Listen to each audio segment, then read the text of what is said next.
Kar, kağıt üzerinde değil, senin hesapta olduğunda gerçektir. Borsada insanların kaybetmesinin en acı sebebi ne biliyor musun? Kârdayken satmazlar. Çünkü biraz daha peşindedirler. Ama borsada biraz daha çoğu zaman çok geç demektir. Ana fikir, kar satıldığında gerçektir. Portföy ekranındaki yeşil rakamlar hayaldir. Gerçek olan hesabına geçen paradır. Neden bu bir kural? Çünkü borsada amaç kazanmak. Kârı realize etmeyen yatırımcının kaderi bellidir. Kârlı işlem bile ona zararla kapanır. İnsan beyninin çalışma biçimi şudur. Kayıp acıtır, kâr alıştırır. Kâr görünce dopamin salgılarsın. Dopamin seni aptallaştırır. Biraz daha bekle diyen o ses dopamindir, mantık değil. Warren Buffett'ın lafı süslü değil, basit bir gerçektir. Kâr etmek için satmak gerekir. Nasıl uygulanır? 1. Hedef koymadan işlem yapmak, rotasız yola çıkmaktır. Bir işlem açtığında ne zaman çıkacağını bilmezsen, çıkmak için piyasanın sana bir işaret vermesini beklersin. Piyasa sana işaret vermez. Piyasa kimseye iyilik yapmaz. Hedef, işlem açmadan önce belirlenir. Bu işlem neden açıldı? Hangi seviyeye kadar taşınacak? Ne olursa çıkılacak. Bu soruların cevabı başta yazılı değilse işlem duyguyla yönetilir. Duygu ne der? Biraz daha gider. Gerçekte ne olur? Fiyat döner. Kar erir, sen ekrana bakarsın. Keşke başlar. Gerçeği gören yatırımcı şunu bilir. Kar hedefe geldiğinde alınır. Hayal eden değil, planı uygulayan kazanır. 2. Karlı pozisyonu satmak pişmanlık değil, disiplindir. Kârı almak psikolojik olarak zordur. Çünkü insan zihni kaybetmekten korkar. Ama kazanç kaybını kayıp saymaz. Yatırımcı kendine şöyle yalan söyler.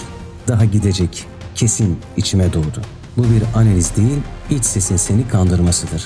Ego devreye girer. Ben doğru analiz ettim, daha yükselecek. Ego borsada en pahalı duygudur. Disiplin ise şudur. Hedefim burasıydı, geldi, çıkıyorum. Kârı almak seni küçültmez, seni bir üst seviyeye taşır. Çünkü piyasada amaç haklı çıkmak değil, cebini büyütmektir. 3. Kademeli satış. Profesyonelin silahıdır. Dipten almak yok, tepeden satmak yok. Bu bir masal. Gerçek kazananlar ortalama kazanç kovalayanlardır. Kademeli satış işte bu yüzden güçlüdür. Hisse yükselirken bir miktar kar alırsın. Hem duygusal baskı azalır, trend devam ederse kalan pozisyon seni taşır. Trend kırılırsa sen zaten karı cebine koymuşsundur. Bu hem rasyonel hem psikolojik olarak en sağlıklı yönetim şeklidir. Gerçeği gören yatırımcı şunu bilir. Kazanç sadece kazanmak değil, kazanılanı korumaktır. Kaybedenler karı büyütmeye çalışır, kazananlar korumaya. Aradaki fark para değil, zihniyettir. Sana kazandırır. Duygu yerine plan ile hareket edersin. Kârı hayal olmaktan çıkarır, gerçeğe dönüştürürsün. Panik yok, pişmanlık yok, keşke yok. Borsada ulaşmak istediğin seviye, kazandığın kârı korumayı öğrendiğin noktadır. Gerçek hayat örnekleri, kârını almayan kaybeder.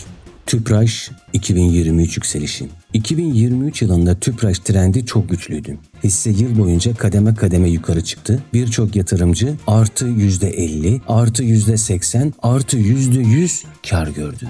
Ama ne yaptılar? Satmadılar. Neden? Çünkü insan beyni kârdayken açgözlü olur. Kendi kendine fısıldar. Biraz daha gider. Daha yeni başlıyor. Çok büyük hedeflerim var. Sonra piyasa doğal bir düzeltmeye girdi. Kazançlar erimeye başlamışken panik başladı. Bu neden düşüyor? Birini satıyor. Sanki piyasa insanlara küsmüş gibi. Gerçek şu. Hiçbir hisse sonsuza kadar yükselmez. Trend yorulur, kar satışı gelir, hacim düşer, fiyat dinlenir. Karını realize etmeyenlerin çoğu karlı pozisyondan nötre, oradan eksiye kaydı. Basitçe kazandığını koruyamadığın sürece kazanmış sayılmazsın. Bitcoin 2021 zirvesi. Bitcoin 2020-21 döneminde tarihi bir rally yaptı. Portföyler 2x, 3x hatta 4x büyüdü. Ama insanlar satmadı. Çünkü sosyal medyada şöyle bağırıyordu. $100.000 kesin, roket, aya. Bu bir analiz değildi. Kolektif hayaldi. Sonra ne oldu? 69.000'den 16.000'e düştü. Yani değerinin %75'i silindi. İşin acısı şu, çoğu yatırımcı zarar etmedi, karını alamadı. Aslında kazanıyordu ama kar gerçekleşmediği için psikolojik olarak hiç kazanılmamış sayıldı. Sonuç, kağıt üzerinde servet, gerçekte pişmanlık. BIST davranışı kalıbı. Genel piyasa psikolojisi. Türk yatırımcısının en yaygın hatası kârı bırakır, zararı kucaklar. Artı %20 kârdayken biraz daha dursun. Artı %10'a düşünce döner herhalde. Sıfıra geldiğinde sabır lazım. Eksi %10 olunca buradan satılmaz. Eksi %20'de artık satarsam zarar ederim. Yani kârı beklemez, zararı bekler.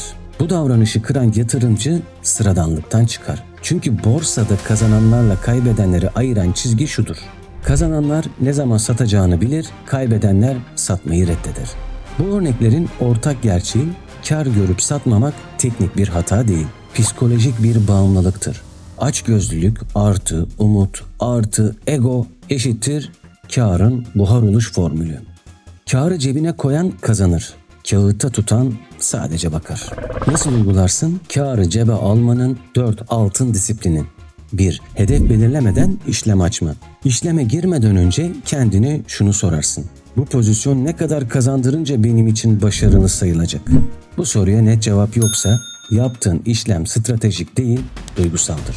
Duygusal işlem şu demektir. Fiyat yükselirken daha gider diye beklersin. Fiyat düştüğünde dönecek diye beklemeye devam edersin. Yani hep beklersin. Bekleyen kaybeder. Hedef işlem açılmadan yazılır. Hedefin yoksa çıkışın yoktur. Çıkışın yoksa kârın yoktur. Sana kazandırır.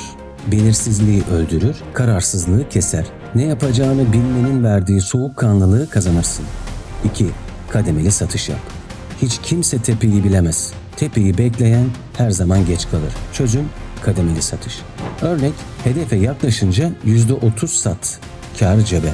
Biraz daha yükselirse bir %30 daha risk azalır. Kalan pozisyon trend devam ederse fırsat sürer. Bu yöntem hem kârı korur hem trend sürerse kazanç devam eder. Bir nevi kazandın mı güvenceye al. Ama fırsatı tamamen kapatma. Kademeli satış profesyonelin standardıdır. Acemi hep tam tepeyi arar ve bulamaz. Sana kazandırır. Hem kârın giderken üzülmezsin, hem fırsat devam ederse oyunda kalırsın. 3. Portföyünü sürekli kontrol etme. Ekrana sürekli bakmak piyasa bilgisi vermez. Sadece duygu üretir. Duygu arttıkça panik artar, açgözlülük artar, hatalar büyür. Çünkü insan en çok piyasa ile değil, kendini yenemediği için kaybeder. Doğru yaklaşım, haftalık plan oluştur. Günlük kontrol değil, soğukkanlı gözlem. Sen ekrana bakıp her saniye tepki veriyorsan piyasa seni yönetiyor demektir. Kontrol sende değil, sana kazandırır. Psikolojik baskı azalır, kararların mantık tabanlı olur. 4. Yetiyor demeyi öğren. Borsada kaybedilen paranın büyük kısmı açgözlülükten gider. İnsan biraz daha der. Bu kelime cebi boşaltan kelimedir. Yetiyor demek pes etmek değil, kazanılanı sahiplenmektir. Kârı almak egoyu küçültür. Disiplini büyütür. Yetinmeyi bilmeyen her zaman başlangıç noktasına geri döner. Sana kazandırır. Hayal değil, gerçek kâr üretirsin. Kazandığın cebine kalır. Sonuç, kazanan yatırımcılar çok kazananlar değildir. Kazananlar kazandığını koruyanlardır. Borsa güç oyunu değil, sabır ve kontrol oyunudur. Kontrol sende olduğu anda grafik artık seni değil, sen grafiği yönetmeye başlarsın. Kar kağıt üzerindeyken hayaldir, cebe girdiğinde gerçektir. Borsada mesele çok kazanmak değil, kazandığını korumaktır. Açgözlülük yatırımcının içindeki görünmez düşmandır. Daha fazlasını ister, daha fazlasını bekletir. Sonunda olan kar değil, pişmanlık olur. Biraz daha diyen hep kaybetti. Yetiyor demeyi öğrenen ise hayatta kaldı. Kimin tarafında olacağını sen seçeceksin. Bir sonraki derste senin 14 maddelik dersinden 5. maddeye geçiyoruz. Zarar ettiğini sandığın şey aslında kârın olabilir. Bunu kol kesmek olarak bilirsin. Bir pozisyon seni aşağı çekiyorsa ona tutunmak zararı büyütür. Bazen küçük bir kayıp seni büyük bir yıkımdan kurtarır. Videoyu beğendiysen abone ol, paylaş ve yorumlara kendi kar kaçırma hikayeni yaz. Belki senin hikayen başkasının uyanışı olur. Görüşürüz. Ders bitmedi. Borsada duygular değil, disiplin kazanır.